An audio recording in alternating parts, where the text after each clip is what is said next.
Bit of a throwback matchup here for us, I think. We've got Kashtira versus Purrely. Been a while since we've seen this, isn't it? Yeah, but I want to say, I think my love for the Purrely deck is like on par with my love for Voice's Voice. Yeah, about the same, I would agree. I thought it was Salmon great last format, but fair enough. Impermanence on the Unicorn, and usually you want to try to avoid that, but against Pure Kashtira, it's so good, and we see the Phantom Sky Blaster. We were bamboozled when we saw it on the list, and it's a one-off, but if you just draw it, it's pretty good, isn't it? It was limited once upon a time, right? It was. I'm pretty sure it's been back since. Oh, it was so cool in Sky Strikers. Yeah, in the Sky Striker, Trickstar Sky Striker days, those were really the days where this card was shining, right? Wasn't it just in Pure?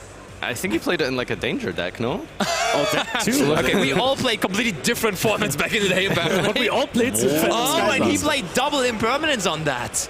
That's rough. And now you just go into Moon of Closed Heaven and watch your opponent. I'm really surprised, honestly. Sky Blaster, I'm just curious to know what kind of combos this is supposed to be incorporating here. This is probably a Cybers combo, right?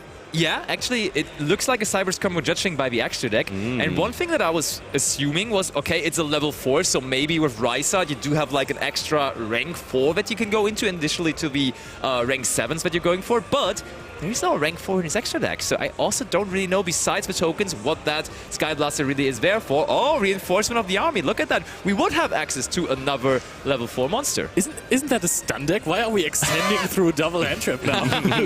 this feels odd. Nah. You're doing Kashtira wrong. It's a very good deck, not just a stun deck.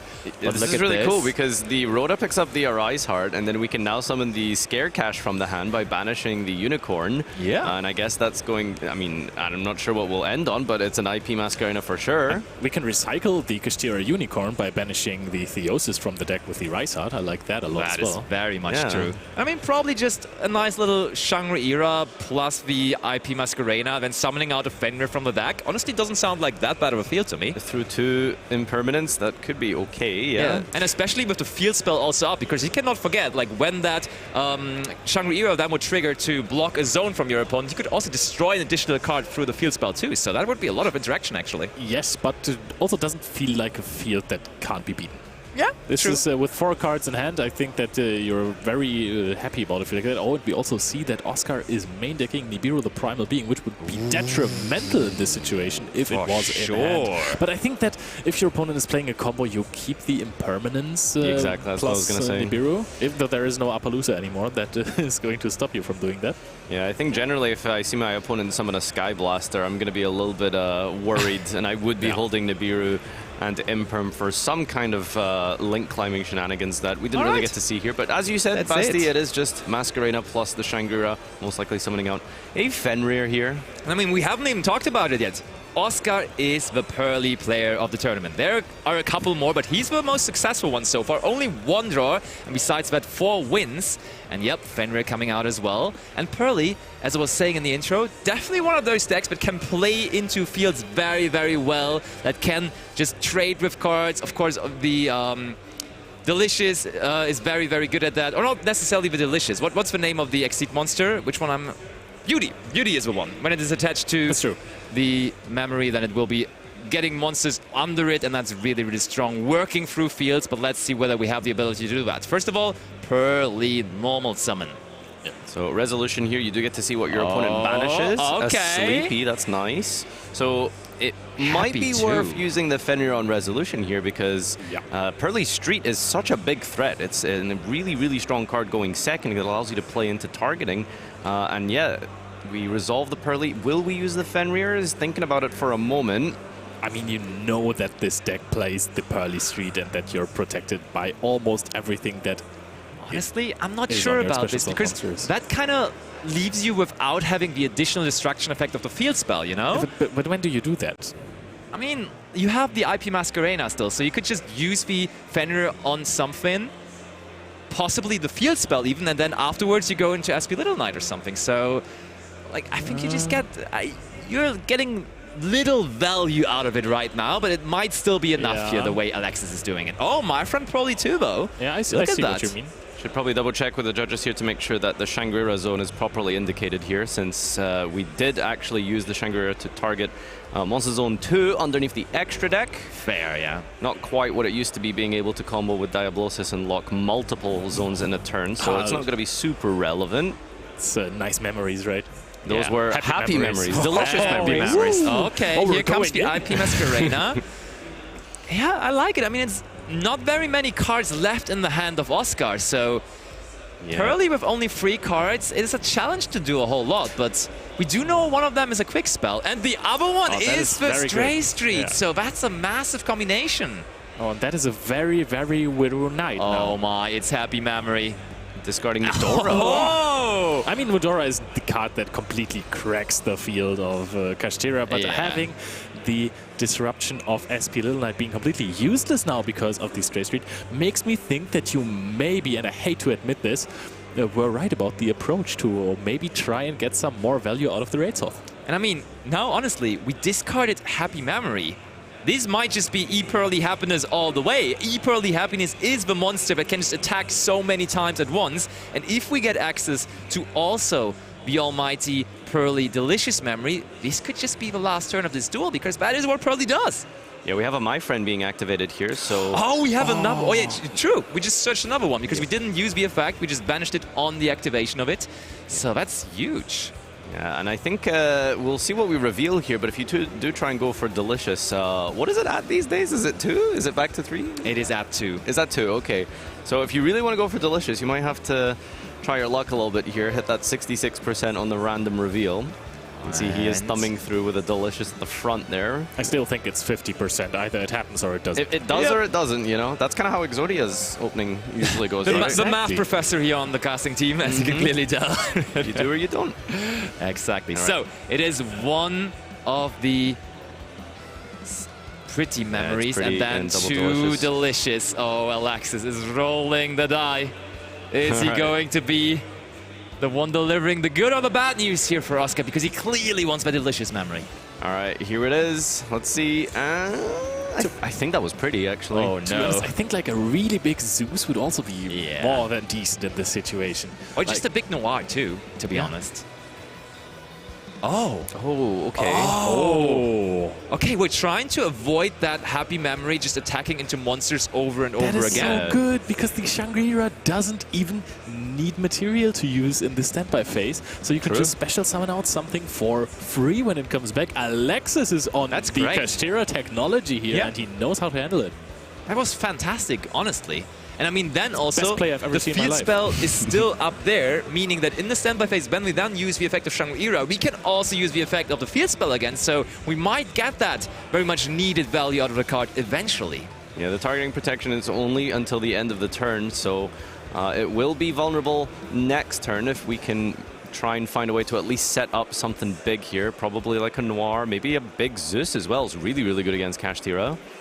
Sorry, by the way, this is unacceptable. We're playing into Mech Knights in 2024. That is absolutely unacceptable behavior.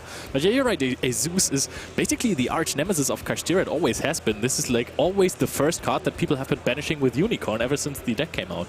Yeah, for sure. It's the one-of usually that you have in your extra deck, and Unicorn is the one that usually snipes it out to make sure that you are not vulnerable to that big, huge field wipe. And yeah, we've got... Oh, we did get the Delicious, actually. That's really good. Ooh. I mean, it doesn't really matter now anymore, though, as there is no more monsters, because, of course, the Happiness can only attack multiple times on monsters and not just on an open field. That's the problem. Very well dodged by Alexis there. Activating the Purrely here to try and hit another name. So this is going to be... I mean, we'll see what he goes into XE-wise. I think that Zeus is definitely the one you want to go for in this matchup. I think you go for... You want to go for Noir? Noir is the best. Oh, look at that. We hit again. Hit here, yeah. We hit again with the pretty memory. I mean, just chilling on the Noir. What's better than that? Having a bad day, just summon the Noir. I think that's Oscar doing all day, all night. I mean, for their opponent, yeah, there's the pretty being attached here. Plumping up the kitty. Oh, yeah. And I mean, how many materials is that? That's 4 materials. But we don't get to search out... We don't get to Noir, right? I think you need 5, yeah. Yeah. This is just a gigantic Zeus, maybe. I mean... Which is fine. Yeah, but that can be outed so easily, too. By what? Summon Fenrir? Zeus effect? Zeus, yeah. Oh, There's another now it gets material. outed by one Strong. Imperm. And right. now you go Noir. Of course. Now you get, that's what I've been telling you. You just go Noir. Stop playing into Magnites, please.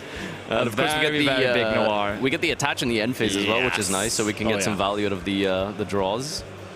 Now, the question is, what do you do on the following turn? Because Noir has this strange paradox where it's extremely powerful for removing cards. You know, you just detach multiple times in a chain, you can spin the entire field. However, once you go beneath 5 materials, it then becomes vulnerable to your opponent, to now it being affected. You can spin once for free. You have 7 materials in the end phase, right? Yeah, and I think it might be worth spinning the SP here because it's already used the effect. Oh, I think that would be worth spinning the Shangri-La so your opponent doesn't get to extend. They have a monster on the field, so they can't summon any Kashtira cards, and they're just sitting on SP. Yeah, you're right. Yeah, Oh, that's look, also we're an definitely option. using it, that's for sure. Okay, and we yeah. go for the Shangri-La. I do understand that for sure as well. Getting rid of the field spell. And honestly, it was a massive hit that he got pretty memory there off of the Purrely, right? Because that was the only way of securing that he gets that extra material through the opponent's card as well. So, massively important pretty memory hit there. Did And we that's the resolve the reason. street attach? I think so, yeah. We did that before. Okay. Going into the draw phase and standby. I think he drew back and the only one. I mean, we have a way to out it pretty easily, but still, against a deck that is summoning a lot of the same type, there can be only one usually a good card. Well, the thing is, if the one card that is on there is a Noir with 5 materials, it's a toughie. Oh, it's still counting, of course. We can't really respond with SP passing. Little Knight. Oh no, it was 2 material. Okay. There is the Honest. He has Honest in hand. I can't believe this. Should have summoned the Noir in the deck position because there is the card of the deck, the best card that you have ever seen. And we're not trolling, we're not joking. It actually is there, and I'm still confused. For a moment, I saw that there's Eva in his list, and I was like, oh, you just search the Honest with Eva. And then I realized, no, you cannot, because that only searches monsters level 2 or lower. So he's just chilling in there. He's just vibing. Playing a natural Honest. Yeah. You just don't He's see being the honest lights. about it, yeah. Yeah, maybe he should also add a Dark Honest, because some of these Purrelys are dark too, you know? True, yeah, The combination of both of them. What do you really do here? You have an SP Little Knight and a Rise Heart. The Rise Heart is not really doing anything, right? We're just banishing a Unicorn, trying to set up maybe a future birth. Yeah. We did hit one of the Purrelys there, so that at least hinders the additional potential that Oscar's deck is providing. But is that going to be enough? It was also so quick how Alexis just normal summoned that Rise Heart, right? He didn't even hesitate, immediately going for it. All right, but that's it here. Okay. Okay, Now, the interesting thing for Oscar to decide is, does he want to use an additional spin? Because you can see we have 5, we're going up to 6 with the street. So if you use the Noir to spin the back row, then you're going to make your Noir vulnerable to SP Little Knight. So I think you just have to sit and not use Noir. Or you target SP, then SP wants to chain, you target SP again, and then you target, and now... You just target something else, and when they chain SP, you chain it onto the SP, I think. Or maybe they just don't... Yeah, I guess. Yeah. Like, yeah, you could like hit everything here. You have to like SP, you have to target SP twice and the back row. And then all they have is 1 card in hand and a Rise Heart. Maybe you just don't. Yeah, probably you you're could fine. just attack over it with Honest. Yeah. And there's pretty memory under it, so you're just going to get those cards next turn anyways, and it's going to be unaffected. So why even bother with that? Just keep it slow. You're in a very good position. Your opponent has 1 card in hand. You don't need to take that risk in the end phase there. Why are we trying to make it so complicated? Yeah. you can just chill here. Yeah. For sure. It's not even per leaped, so it doesn't go back to the extra deck. Yeah. Yeah, we do have a Absolutely. Yeep in the hand, actually, so we can discard that from one of our Purrely spells, get some resources back into our extra and main, and then on top of that, we can fish something out of the deck here that will be untargetable. Goodness, I love Purrely. Yeah. As you said many times before, one of your most favorite decks. You have been piloting. I still remember the day you with glowing eyes told me about, yo, I did that most beautiful happiness turn that you have ever seen. I attacked all of the monsters. I almost did 1,000 points of damage in between. Like, it was so good, seriously. I still don't understand the OTK. A true expert, yeah, a true expert. But I love the take of Oscar on the deck, because let's be real, we haven't seen this yet. Herald of Orange Light in Purrely.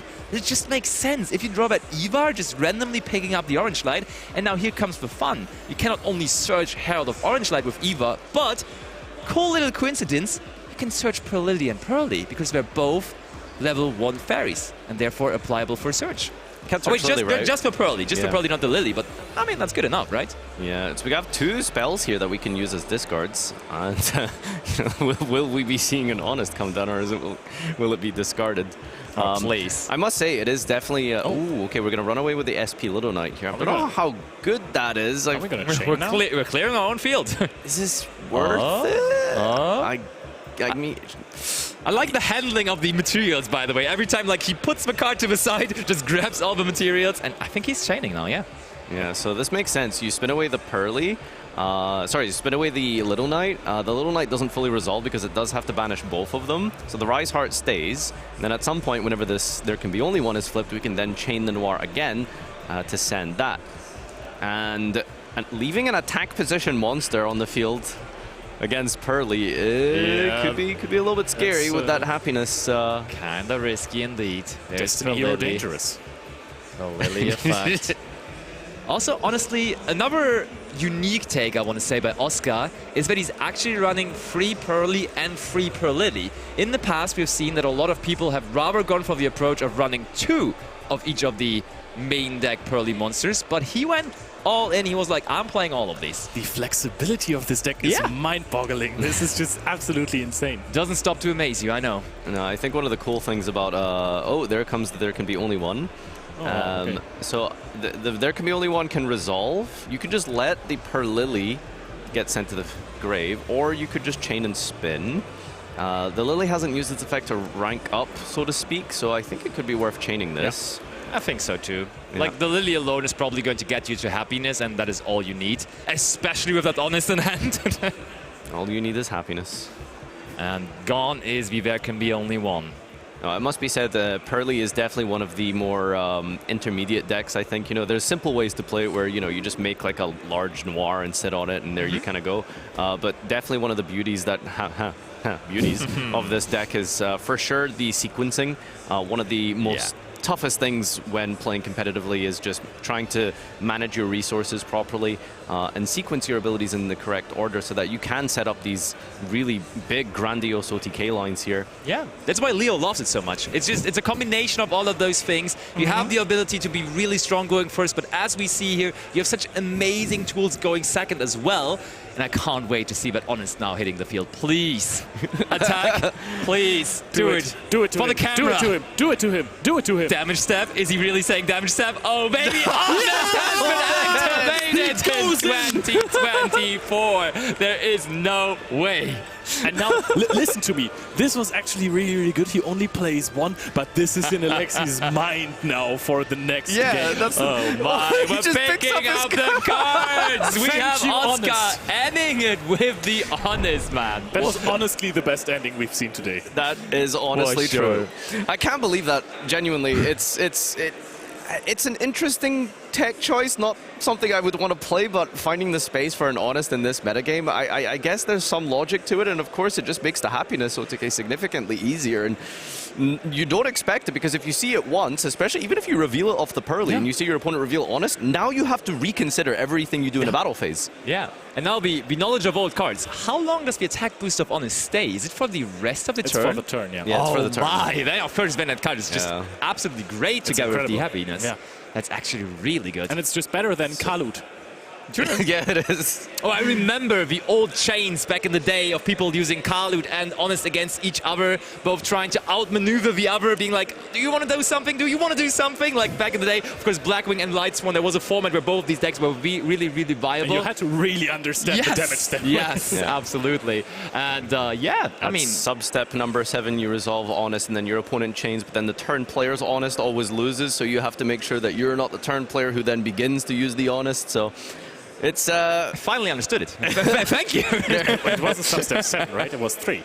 3 was the latest, or 4? Well, no, because it's... okay, the 7 layers, right? Yeah. So battle phase, start step, damage step, I think we should we should not get into too great detail there, honestly. But that was definitely just whenever it was activated there, it was definitely massive here. It definitely just immediately ended the turn. And as you said, like, nobody in 2024 plays around honest, but Alexis now sits there the entire match being like, oh, can I attack here? Is that safe? Do I have a... That's the bizarre dynamic that it offers, right? Because, you know, every battle phase, whenever you attack a light monster, you just have to think about this now. Usually Kashtira monsters are quite large, they can beat over anything, but, you know, you see a little 100 attack upon Purrely. Exactly. Let me tell you a thing. He's going to side it out. Probably. Don't even worry about it. It's just there to mind game your opponent. Yeah, playing cards for the intimidation factor for sure. Yeah. I think our players are just about sided and ready to go for game number 2. Let's see if Oscar can capitalize on this honest Purrely gameplay, or will we see a comeback by Kashtira? Let's head on over to the table.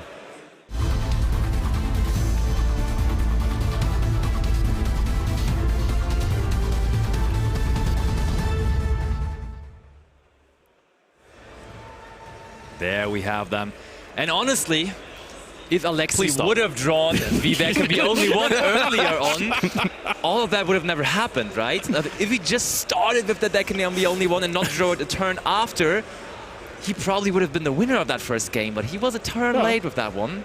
So Oscar came in and took his time. Oh, we have a Herald of the Orange Light in hand here. Oh, and we have Purrely too. That's really good against Kashtira. Yep, it's so good indeed. Oh, Alexis has a judgment. His hand is looking kind of fine, but not against this. Fenrir pass. Not again. Unicorn it is. One draw. Wow, so we're going in. Getting a delicious off that top there. Oh, is there a discard? Is that triple? Oh, it's like double street. Okay. That's not ideal. We do get the effect of Kashtira Unicorn off. Never Orange Light here. Never, because everything that he does is just going to get you more cards. Going for Not the really. Birth instead of Theo. Okay, we already have Theosis. That's really strong. You can actually play around stuff here decently well. I don't even think... I think Orange Lighting the Unicorn would have been kind of decent, because then you would have just for sure need to summon another monster to the field. So, from the hand, most likely. Therefore, I could have understood Orange Lighting there, but I don't even know whether he has another fairy to discard for it, so... I think you like the hand advantage, you know. I think that Purrely is in a pretty well-suited position here. Normally, you know, back when this was, you know, a dominating format, the fear of a Rise Heart would always be there because you need your graveyard. Sure. But now I think you're okay with your opponent just, you know, playing, giving you a lot of card advantage, and Purrely is just really good at taking apart fields when they aren't under something like an Rise Heart. That is absolutely true. And when they have loads of cards in hand to discard.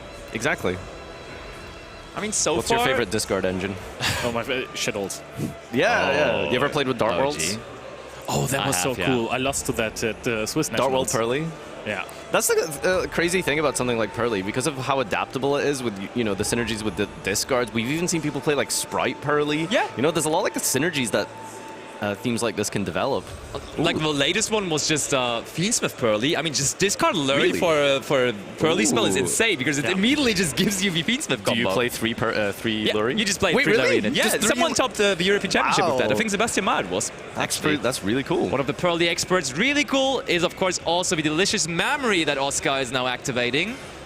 But of course, one thing we have to worry about here is the Kashtira Birth being on the field. Meaning, when there is free cards in the graveyard, and that's going to be the case just after the resolution of this, we can always just banish free cards from the graveyard. So, for example, that delicious memory there. But we're probably waiting a little longer until here. a spell effect is being used. Can you really wait for this one? Because this one is going to go into Plump. Potentially, yeah, you're right. But then you just banish for Plump. Yeah, I don't think you're in that big of a rush yet. I'm curious why Oscar didn't just lead with the street, by the way. Oh, he does do that, though. He definitely has street in hand, right? Yeah, he does. Yeah. You know, you've just opened yourself up to Imperm for no reason. That's kind of odd.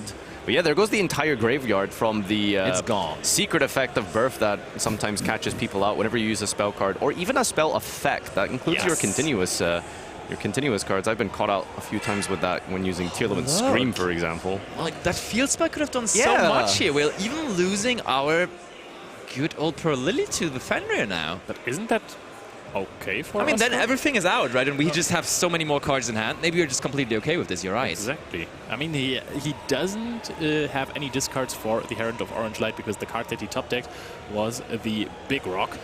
Nibiru the Primal Being. So that is not a fairy. As we said, it's a rock.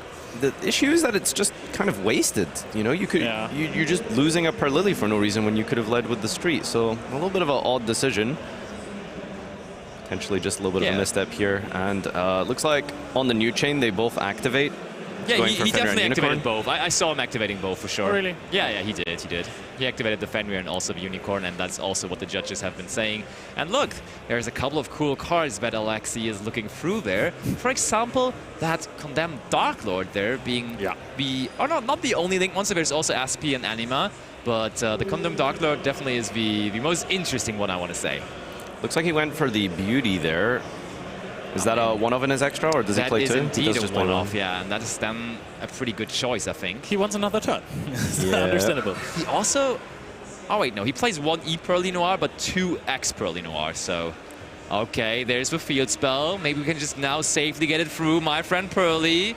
Okay. I think maybe the set card here is still there can only be one, which would It was Judgment, wasn't it? Didn't you spoil Judgment? Yeah, that was last game, Leo. But I mean, you can with Purrely, you can neatly play around Judgment, though, right? Yeah. Because you're just using one of the Purrely effects to rank up. So it's an effect to rank up. It's not exactly. Yeah. It's not an effect, because some effects nowadays also say perform an XYZ summon, and then you can use Solemn Judgment on it. But it's not like that. You're actually using an effect for it, so you cannot use Solemn Judgment on it. You can stop Zeus though, or SP Little Knight. Cards that break your field. I think before we even reach that point, we're able to attach the face down, right? I would think so too. When we rank up. On the other hand, there's no more beauty, so you have to throw it on the spell. Do you think perhaps that he deliberately didn't activate the street first to force out Fenrir? Yeah. Because now it means that my friend is safe potentially. I think there definitely was a plan from Oscar here. Is that an Nibiru? I can't. I think maybe it's just Purrely. I'm all over the place with my mind because I'm just too fascinated by the Purrely plays. I'm pretty sure it's Purrely. There it is. It's just an ultimate rare Purrely, easy to be mistaken with Nibiru, of course. No, Nibiru was already in the graveyard discarded. And it was used for fair enough. So it was there. I'm not hallucinating. Oh, okay. So we normal the Purrely. Now we just activate the Happy Memory without special summoning anything, then using the effect to bring out the E-Purrely Happiness. That immediately is getting met with Solemn Judgment. But now, didn't you say that this doesn't work? I mean, he just... Oh, wait. Yeah, totally. No. Yeah, but it doesn't work. You're right. Oscar is explaining this. Oh, no. Oh, no. Yep. Uh-oh, Solemn Judgment. Alexis looking over to the judges, but totally. But this is Judgment. I can say no, right? But what do you mean? He's summoning a monster. I want to say no. Summon monster is summon monster. Do I not have a speaking right in this debate? This is unfair. But that happiness is going to stick to the field because Solemn Judgment cannot be activated, as I was previously explaining. Yeah. Did we use the Purrely spell to prevent the Unicorn from being destroyed by battle this turn? Yeah. Okay, but I think it's slightly above the threshold, right? It needs to be 70. You need to be at around. Is it 7,000? Is the threshold to go for the? You know what? We can just put that Solemn Judgment back into the hand now through the additional effect of E-Purrely Happiness. This feels so bad. Yeah, that Judgment not really putting in any work here. Yep. Oh, we are now just discarding the Orange Light for Purrely, I suppose. We activated Delicious. Oh yeah, true. And now we get to go for the original Purrely here and try and hit another spell. He has been very good at that. He has been super good. I'm calling 2 out of 3 here. 2 out of 3? Yeah. I'm saying the last card is a Purrely spell. I think I'm going to go with 3. Nope. Okay. 0. Okay. All right. We're the clear experts here. 0%. We are the clear experts, but let's see. That's still, I mean, that happiness alone is going to provide us with a lot here. We did use the Delicious Memory on the Unicorn, meaning we can attack into it a lot of times. This is some actual just logarithmic equations we need to do here because we have to half the Unicorn and then we're gaining from the Delicious at the same time. So I'm not going to be able to count this one up here, so just pay attention to the life damage. points. There it is. 400, okay. Good that we have judges at the table. But yeah, it definitely gets complicated, but it also gets complicated for the player piloting it, right? Because you have to sometimes just perfectly maneuver, because sometimes you actually don't want to attack over to destroy it by battle because you need to search Delicious first. Now Delicious is already resolved, so that is not that big of an issue. Still, you want to make sure, okay, now attacking into it again, and Happiness can do what it can do best. Attack, attack, and attack, and acquire a lot of materials along the way. Yeah, and then throughout all of this, we can end on a really big Zeus, or we could just go for the Purrely Noir if we really want to. We know that the Judgment is in the hand, so that's something that can be easily sniped in the end phase of the following turn. I don't think we can game here, right? I'm pretty sure it's far too much attack. Like, if the Unicorn was, I think it's like 2,000 or lower, you should be able to perform it, but yeah, halving it again and then attaching. I'm not even sure. We're going to see, but I think it's actually going to be quite close. If Yeah, you there's could life definitely get points them really left, it's low. not many of them. Okay, another happy memory, yup. I think the extra 100 points of damage from the Purrely would have done it, honestly. I'm keeping myself out of this debate because I just summon Noir and hope they scoop. This is my approach to the Purrely OTK. Yeah, that's a good point. I remember your explanations regarding that exact situation, yeah. Are you a horizontal or a vertical material type of guy? Oh, I'm definitely... wait. Horizontal. I'm horizontal. Okay. I like to put them in a circle, you know? Oh, so right, that you form can a see little everything. ring. Yeah. Nah. we searched Purrely. Hello. Wait, but we did normal summon right in the beginning with the Purrely, right? Follow-up. So... Oh, Is it but enough? that's just It it. actually I was told enough. you, it is The just math- enough. The E-Purrely happiness can get quite big with a multiple attacks opportunity there, and that is the game for Oscar and his Purrely deck. Yeah, Leo, even more satisfied than before? That was the best thing I've ever witnessed in my entire life. This was absolutely phenomenal. Oscar is my personal hero. Honestly, it was really well played. Like, the fields that Alexis put out, even though it was through Purrely, you know that really hindered him from putting out a big Kashtira field. But, you know, it's still Unicorn, Birth against a spell-heavy deck and a Judgment and Fenrir. So, OTK through deck. Do it.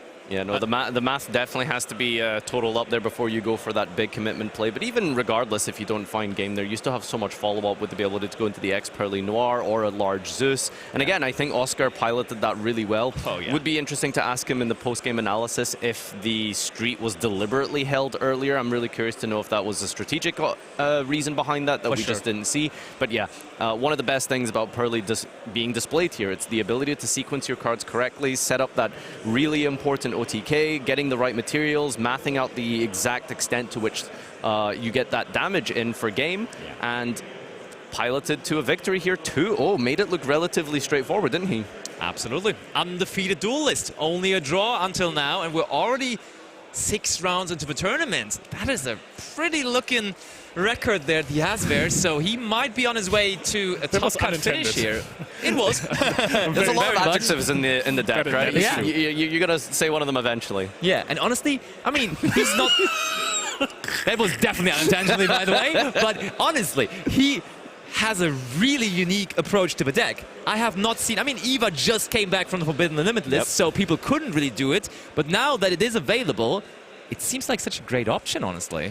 Yeah, I think the Ava inclusion there, I'm still not 100% convinced on it, but hey, it worked out really well with the Herald of the Orange Light and, of course, the Honest. I mean, none of this happened, right?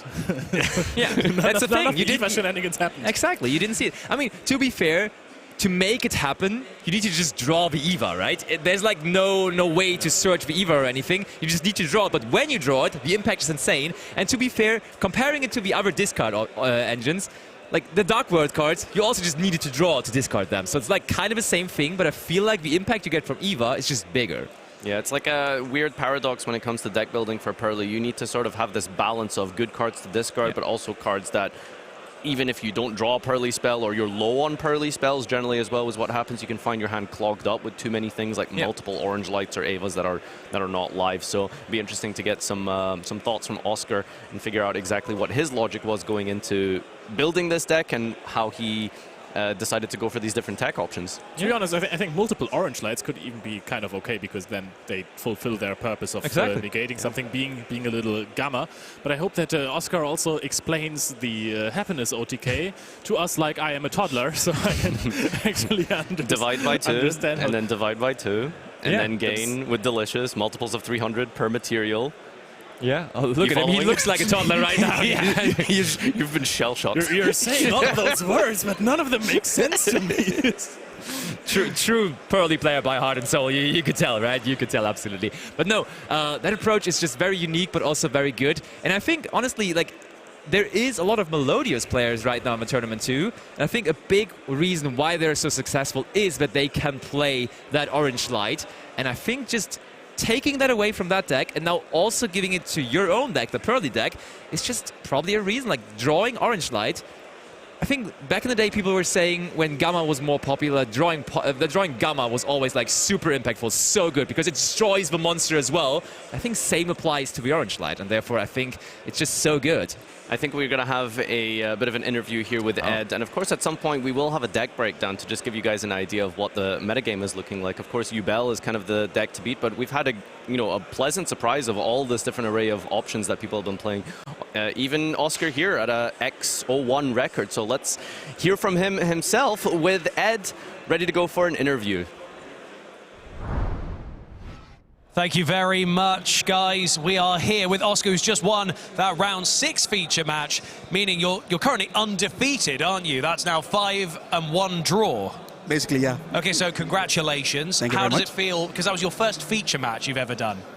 It was indeed my first feature match, and I was a bit shaky at the start.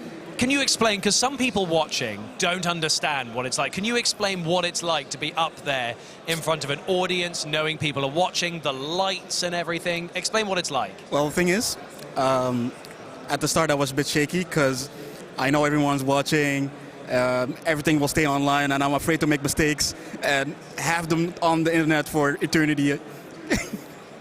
Well, to be fair, you started off quite fun when you rolled the dice and went, ah, because you were hoping for that 12. But it was really interesting to watch. I mean, I think Alberto's going to go through with some proper, deck breakdowns as to how you built your deck. But we did see your Honest come out. You're only playing one Honest in the Only deck. one, yeah. And you saw it in that game as well. I have seen it a lot today. Have you? A lot. Almost every set that I've played, I've seen it at least once. Oh, excellent. What was the one draw against, by the way? The what? The draw. You had one draw on your list, right? It was against Yubel. It was against Yubel? Yeah. And what other matches have you gone up against so far? My first set was against the Purrely mirror, Okay. which surprised me. I didn't expect to see other Purrelys at the event. My second round was a Melodious, and I'm thinking it was pure. Okay. Because I haven't seen a lot of his cards, honestly. So Right, okay. I don't know. Wow, okay. And what were the other two? Round 3 was a Runic White Force deck, Okay, right. and the other two were Yubel. Okay, we're going to see quite a lot of Yubel, but it sounds like you're doing pretty well against Yubel with that deck. So far, so good. Is there anything you're worried about going up against? Tempai. Yeah? Yeah. There are a couple of Tempai players. We've seen them around. You may be able to avoid them before the top cut. Hopefully, I'll only see Yubel, but I'm afraid I won't. Well, we'll see what happens. Congratulations. Best of luck in the rest of your games. I'm going to let you go and join Alberto right now, so you can leave your microphone here. You can go join him. I shall usher you off, but thank you so much for your time, and congratulations again. And Alberto and Oscar are going to go through some of those plays, talk a little bit about the deck, but obviously we don't have to wait any longer. With no further ado, Alberto, Oscar, take it away. Thanks so much, Ed. Congratulations once again. And Thank you very much. before showing you some clips, I would like to ask you, how does it feel to be at this point into the tournament? Because there are 2 rounds remaining for today. How are you feeling? I am very excited. I have been in day 2 once before, but at this point, if I'm lucky, I'll get into top cut. So, I mean, your score is impressive. So even if, let's say, worst case scenario, you win 1 out of the 2 remaining 1 for today, you have a very good record for today. So looking forward to it. And why Purrely? because it's my favorite deck. Okay, I don't need anything else, guys. I think this says it all. So let's jump to game 1. I want to show you the first clip, okay? So your opponent started things off very well with the Phantom Skyscraper, the Epi Masquerena, the Shangri-La, but things change in my point. So like, what happens here? So guide me through this point, because basically you activate the field spell, then it comes the second of my friend Purrely, and then you discard also the Mudora here in this moment. And I think this is the turning point of this game 1, right? Yeah, at this point, he uses SP Little Knight to banish both of the monsters. If he did not, I would have gone for the OTK line on the Shangri-La. Exactly. So that was a good play from him. Yeah. And after that, I just had control on the board. Exactly. So I could have done everything that I wanted. Yeah, because basically in the second clip, what I wanted to show you is, which is basically what happens next, is I think from this point on, you understood that I think you might come back, I don't want to say easily, but I mean, you couldn't seal this game right now, but of course you were able to come back into this. Yeah, the only thing I was afraid of at this point was the SP Little Knight for what he could have done, but all my characters were protected from targeting. Exactly, especially because like, I think from this point on, in the next clip we can see that there comes a big Noir. A very big one, right? I mean, here it comes, and I think he has like 7 materials, 8 materials, something like that. At the end of my turn, he had 7 materials, yeah. So, I mean, from this point on, I think that, I mean, you navigated through it quite well, and especially because, like, I think when you saw the Phantom Skyscraper at the beginning of game 1, maybe you ask yourself, what am I up against? Yeah. Right? I still don't know what the card is for. And I mean, yeah, in the next slide, I just want to show you the key moment, basically, of game 1, which sealed the game with the one-off of You're Honest. So, I mean, here you are. So basically, you declare the battle phase, and I mean, I think this says it all. So, how's the Honest working for you? So far, it's been really good. Every time I've had it, my opponent's like, why is he playing this? But it's really good with the happiness, because the attack boost that it gains stays for the rest of that turn. Exactly. So all the other attacks will just continue pushing and attacking, and basically that's still the game. Here you are, so maybe Alexis here was not expecting this, and yeah, I think you were a bit more comfortable going into game 2 after game 1. So let's jump to clip 1, because your opponent, let's say, started with a weaker starting hand, right? With Defender, of course, the birth was kind of dangerous. But I think you navigated through it very well. After the birth banishes 3 and Defender banishes the Lily here. Yeah, I feel that the Mulch Army that I threw in his standby phase really helped, because otherwise I think he had more monsters in his hand. And also, I think you could activate the Herald of Orange Light, but did not, right? Because you had a thought somehow, right? Yes, I think. yes. Yeah. I was afraid of the cards that he had in hand. Exactly. I think it made sense, because especially with your hand sitting in that spot, I think it made a lot of sense for you to just say, okay, maybe this is not the right moment for me to activate the card, and I think it paid off. Yeah. And with the second slide, I think that this is the key moment of game 2, basically. So in my opinion, what happens is that it was kind of a misstep for him. So basically what happens is that you go to make an XYZ summon, but that could not be activated. So let's say if with the slide come up, I would like to show you with the Solemn Judgment activation, right? He should have done it on the activation of the monster, not on the summon. Exactly. Yeah. So basically what happens is that now you perform it, and I think that's what happens. I think he understood it right after, and this basically was the game changer. Yeah, yeah. And I mean, what can you say? Sometimes it can happen. Being on stage, I mean, you saw how it looks like. Sometimes, you know, pressure can put, you know, days on yourself. And then from this point on, you could play around this, which basically was the turning point. Yeah. And if we skip directly to the next slide, which is basically the last one, I just want to show you how basically this happiness changed the whole game. Because, you know, this was like basically the battle phase was declared, and you keep continuing attacking and attacking over. So once again, congratulations. Thank you very much. Very happy for you going through this. So best of luck for you. Thanks for being with us. And guys, thanks so much for watching. Before going on, thank you very much.